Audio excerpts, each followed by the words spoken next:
Welcome back to the Foundation in C# course. We are currently in Module 3, and in this lesson, we're going to cover advanced breakpoints. This is a lot of fun because breakpoints, like I said earlier, are very, very important to helping us debug. And debugging is one of the most important skills you can learn as a developer. Therefore, this will really help you get a leg up in making sure your debugging skills are as good as they can get. So let's open up Visual Studio and go File, New Project. So Windows Desktop, Console Application, Console UI, Advanced Breakpoints Demo. And let's put this in D:\demos. I hit OK. And when we're done here, we can say console.readline at the end. Now, you may not have caught that, and you may not have heard me say it earlier, but there is not a snippet for readline. So I can't say like CR and have a snippet. But if I type console, then hit dot, then I have the option of finding readline in this list. I could just scroll, find it, click on it. But the other option I have is readline has two capital letters in it, R and L. If I type capital R, capital L, it says, oh, do you mean readline?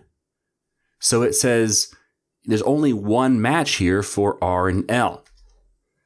Now, if I do something else that may have a similar match, then I might get two in that list.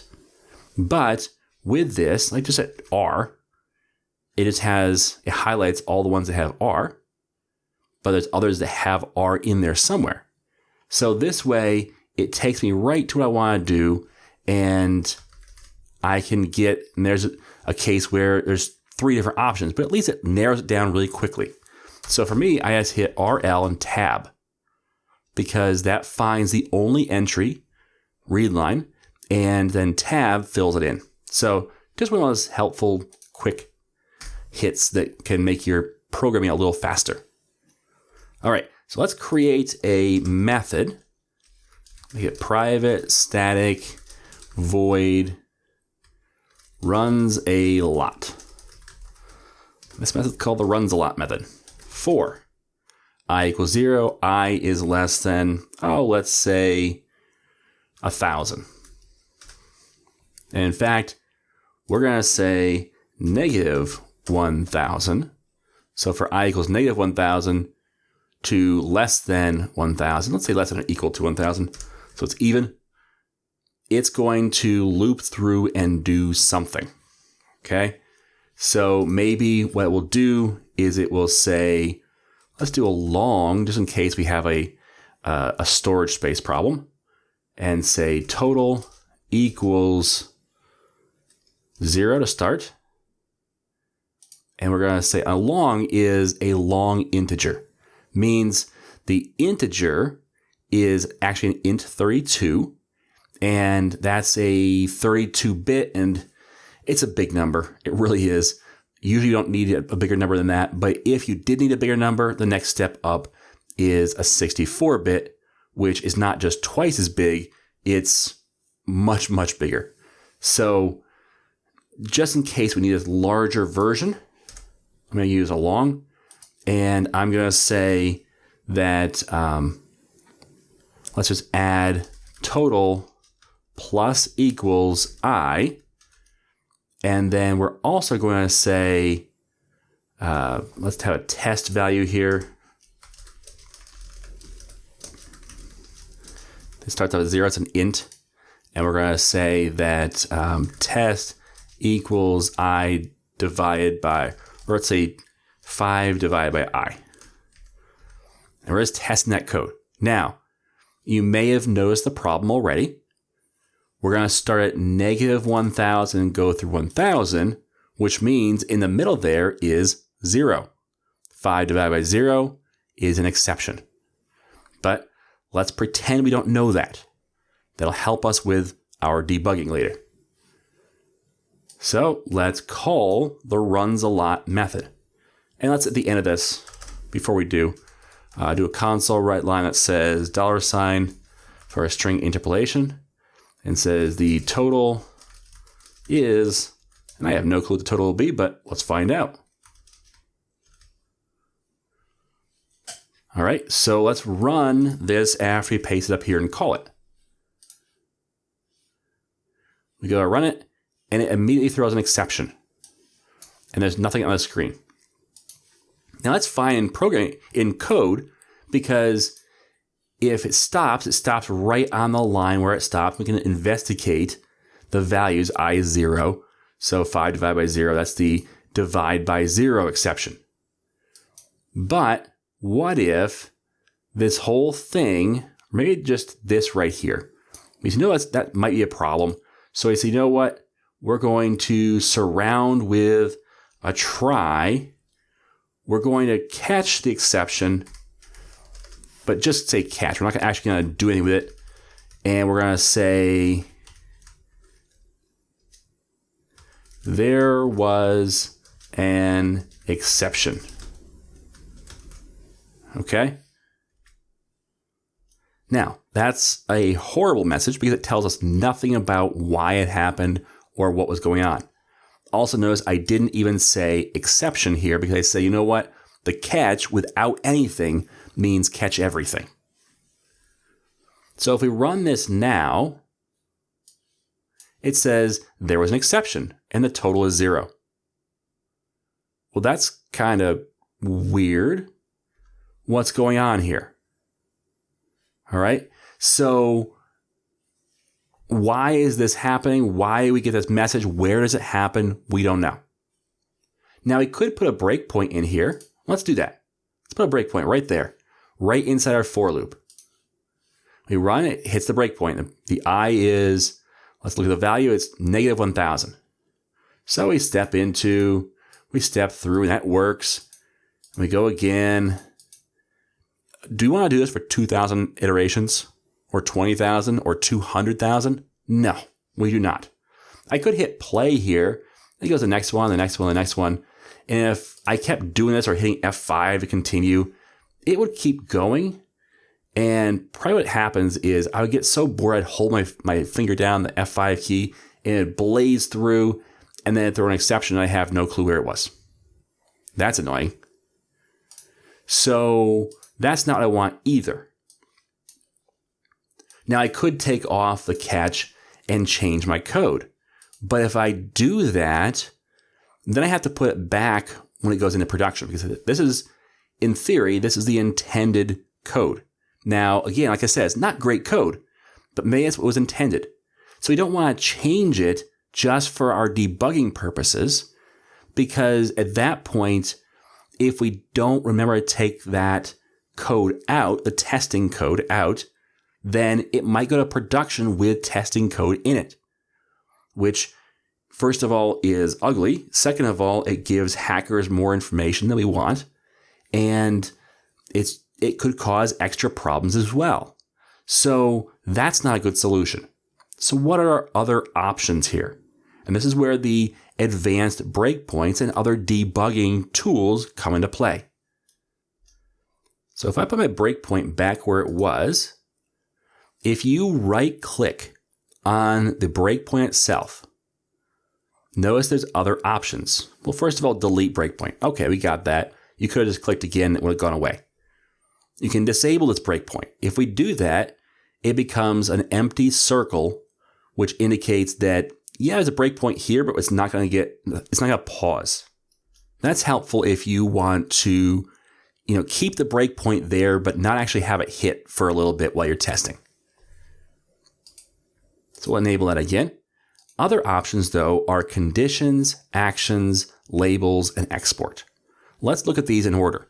So conditions. So a condition says that this breakpoint will only stop the code if this is true. Okay? So if an expression is true, or if a hit counter has the correct value, or if there's a filter. The one you'll use the least is the filter. It's only there really for some advanced stuff that you might be doing.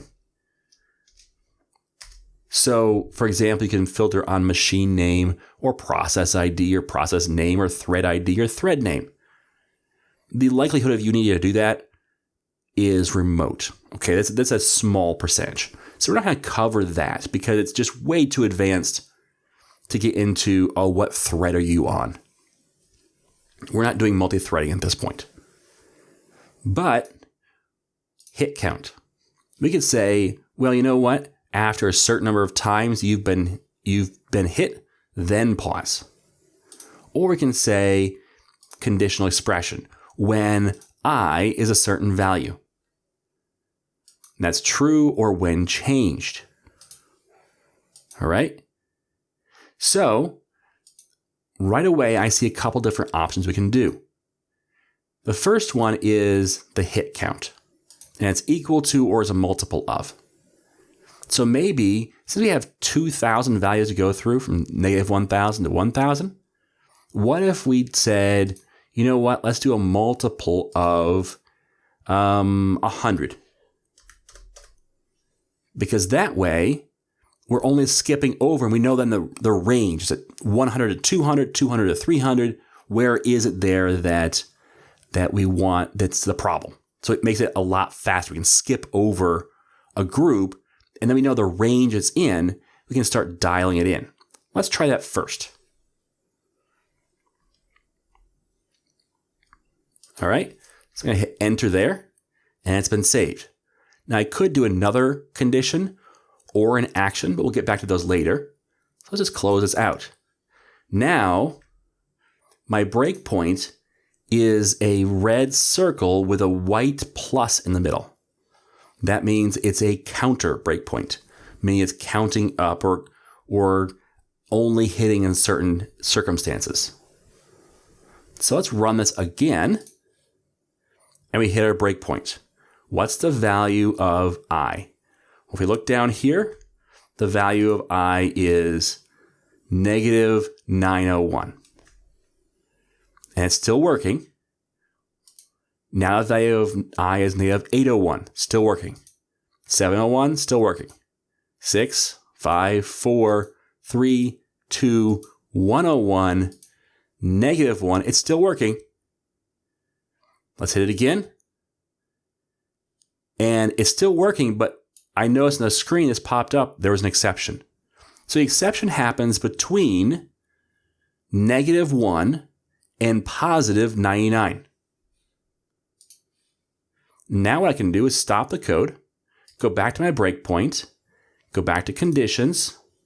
I can clear out this condition and add a new condition and say that I is greater than negative 1. You're going to pause, okay? So now that picks up where we know the problem is in that range of 100. So now we hit it, and it says the value of I is 0. Well, actually, no, that's the one that's the problem. But in this case, what I could do is I could hit continue, and it immediately threw that exception. But if it didn't, I could, let's pretend, since it makes it a little bit easier to understand. Let's say it's negative 10 instead. That was the lower end of our scale. So if I do that and I hit this breakpoint, it's negative 9. So if I hit continue, it's negative 8, 7, 6, 5. I only have to do this 100 times maximum. Probably less than that. I could have dialed it in even more if I wanted to. So 4, 3, 2, 1, 0. I run it again, and when it was 0, that was the exception. Okay, so that's one way of dialing in this whole long list by using this filter. Now, another thing I could have done is I could have said Well, let's say that the hit count is equal to, let's say, every 10, and conditional expression is true, I is greater than negative, let's just say negative 10 again. Let's pretend that's a lower boundary of our area. We did it by hundreds. Now you could dial it in by tens and say, well, start at negative 10 and then work your way up by tens. And they could do it again and say, well, actually now I want you to do it by twos or by fives until you dial it in very quickly to just the ones you want. So by hundreds, I only had 20 to hit. And then by tens, I only had a maximum of 10 to hit. And then by fives, I'd only have a maximum of 2 to hit. I mean, you could just really dial it in and then just do a couple more. So that's one way of going about it. I could also guess, because with debugging, that's a valid option. I could say, you know what? I think it's when I equals 0. I think that's the problem. So you know what? Let's try that one and see what happens. So I hit start. There's no exception yet on my screen. And I say, well, I is currently 0. So I step into this. I is 0, 5 divided by 0, and it goes right to the catch. So you go, yep, that was the problem. So that's another way of going about it. If you have a guess, give it a shot. Another thing we could have done is we could put a breakpoint right down here, and just whenever it goes to catch, we can investigate what the value of I is. So that would have been a shortcut. But I really want to show you those conditionals. Let's look at other things we can do. So we had conditionals. Let's look at actions. We can log a message to the output window. The output window is right down here. So if we wanted to, we could log a message every single time, or only when the hit counter was a multiple of 50. Okay, so we can kind of put those two together. Notice we can actually put values in here. It's just typing.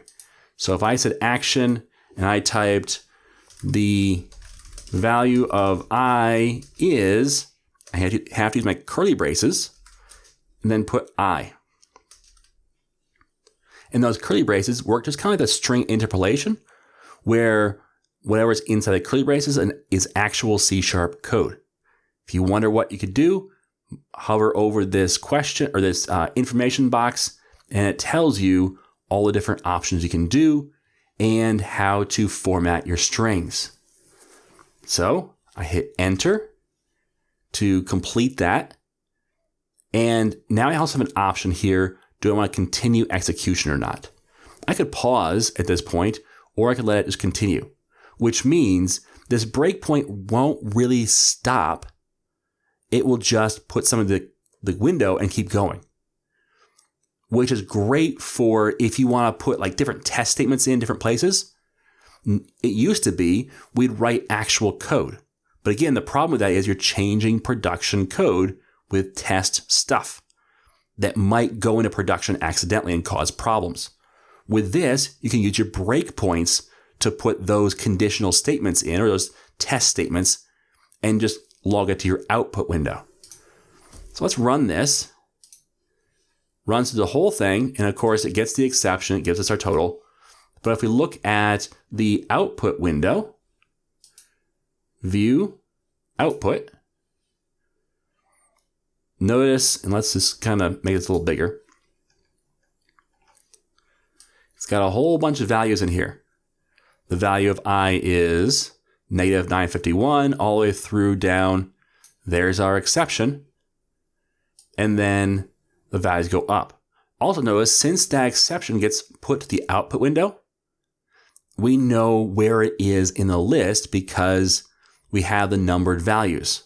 Now we're only doing 50s, so it's in this 50s range somewhere.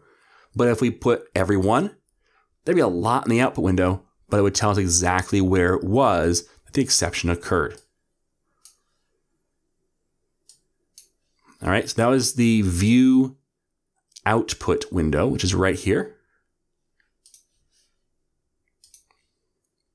Now also notice, because this has an action, it's got the diamond shape box, and it also has a plus in there because it's only doing it on a certain number of iterations, in this case, every 50. So again, these things do tell you more information about what's going on. Now, before I get to the next one, which is labels, I want to kind of show you where you'd see it first.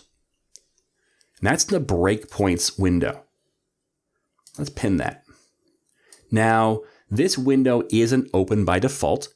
So if you go to the debug menu, the very first option is Windows.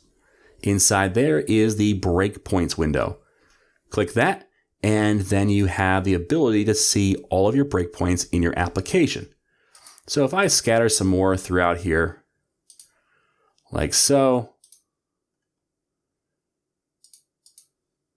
you can see all of my list of breakpoints. Now notice that one of them is not like the other. The hit count says break always for most of them, but this one says when hit count is a multiple of 50.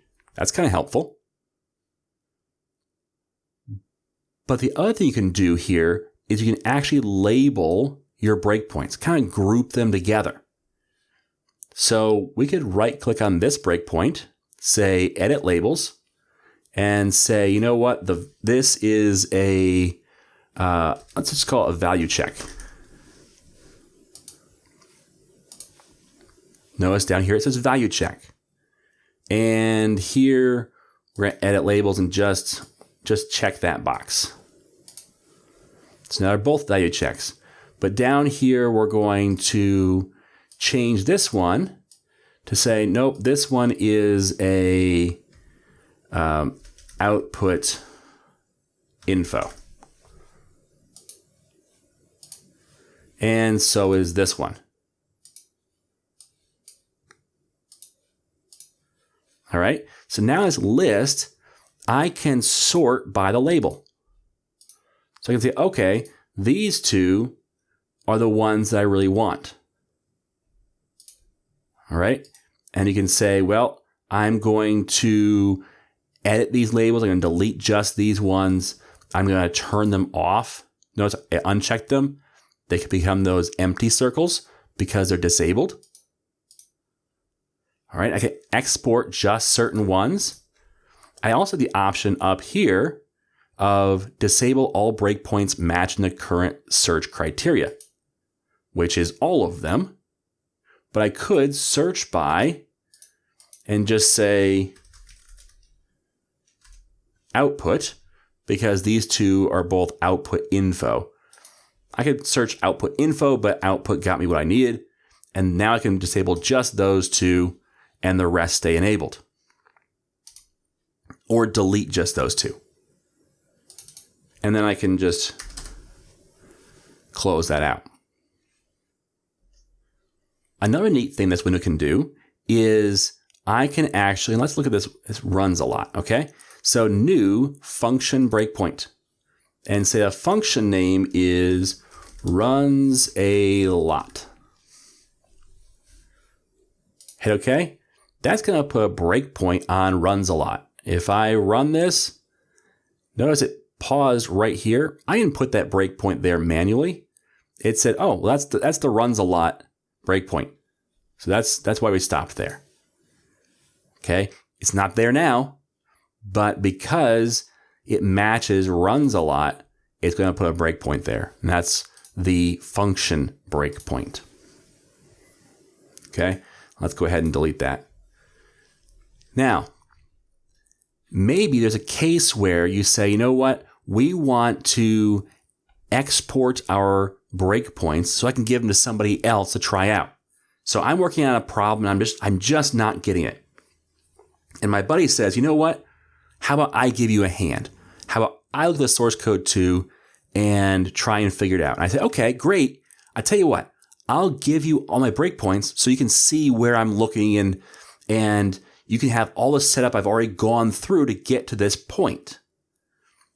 In that case, what you do is you use this, what looks almost like a undo or redo button, but it's right here. This button right there says export all breakpoints matching the current search criteria. In this case, all of them, but if I had searched for some, I could export just a subset.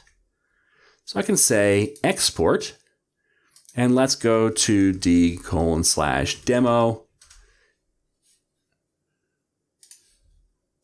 Demos, sorry. Advanced breakpoints, and just save it here under our breakpoints. Okay? Now, if we are our friend does not have any of these breakpoints. And it says, hey, you sure you want to delete all these? Yep. They're all gone, right? So I have no breakpoints. And this is, similarly my friend comes in and goes, oh, you sent me this file.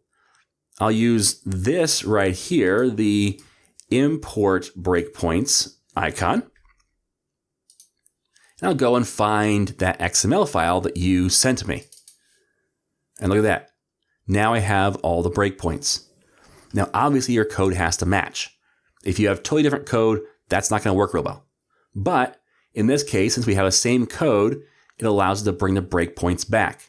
This also allows you to save out pieces and say, you know what? That was a really helpful set of breakpoints for finding that weird data error. Maybe I'll save those for next time. And you can do that, export them, and then you can clear them out so you don't have them clogging up your code. Okay, so that's another thing you can do with breakpoints. At the end of the day, your most common breakpoint is the simple breakpoint. Just click it, pause your code at that spot when you're running, and step through the code.